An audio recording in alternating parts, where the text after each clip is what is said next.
പുതിയ ബസ്സുകൾ വാങ്ങാൻ ഉത്തരവ് കൊടുത്തു കഴിഞ്ഞ് പുതിയ ബസ്സുകൾ വരെയാണ്. മറ്റൊരു പരിഷ്കാരം കൂടി ഇനി പരിഹരിക്കാൻ പോകുന്നത്. കാരണം സാധാരണക്കാരായ ജനങ്ങൾക്ക് എ സിയിൽ യാത്ര ചെയ്യാനുള്ള സൗകര്യം ഉണ്ടാക്കാൻ വേണ്ടി സൂപ്പർ ഫാസ്റ്റുകളിൽ കുറച്ച് വണ്ടികളെ ഹൈബ്രിഡ് എ സി ആക്കാൻ കഴിയുമോ എന്ന് പരീക്ഷിക്കാൻ പോവുകയാണ്.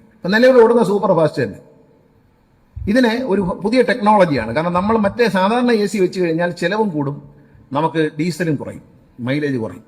ഹൈബ്രിഡ് എ സി എന്ന് പറയുന്നത് ഞാൻ ഈയിടെ മാധ്യമങ്ങളിൽ കണ്ടതാണ്. കാസർഗോഡ് ഒരു പ്രൈവറ്റ് ബസ്സുകാരൻ എ സി പ്രൊവൈഡ് ചെയ്യുന്നു ബസ്സിനകത്ത്. എങ്ങനെയെന്ന് പരിശോധിക്കാൻ ഞാൻ KSRTCയിലെ എഞ്ചിനീയർമാരെ അയച്ചിട്ടുണ്ടായിരുന്നു.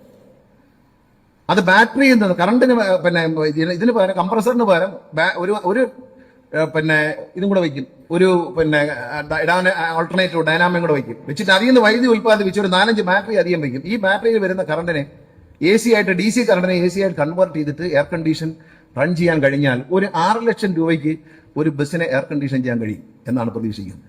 നമ്മൾ നേരിട്ട് ചെയ്യുകയാണെങ്കിൽ അതിൽ കുറച്ച് നമുക്ക് ചെയ്യാൻ കഴിയും.